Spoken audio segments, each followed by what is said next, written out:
সবাই তার সাথে বেঈমানি করবে, আমার স্বামী কখনো আমার সাথে বেঈমানি করবে না। সবাই আমার হাত ছেড়ে দিবে, আমার স্বামী কখনো আমার হাত ছাড়বে না। এখানে যারা বিবাহিতরা আছেন, আমি ছোট্ট মানুষ হিসেবে শ্রদ্ধার সাথে একটা কথা বলি।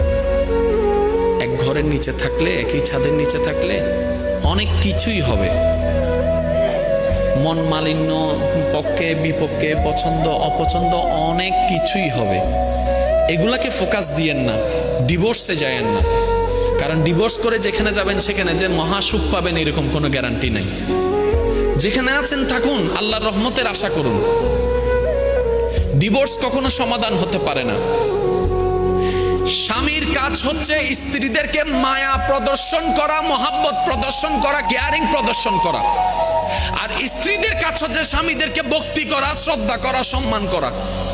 দুইজনের পক্ষ থেকে যখন এই ইসলামের নিয়ম দুইটা চলে আসবে,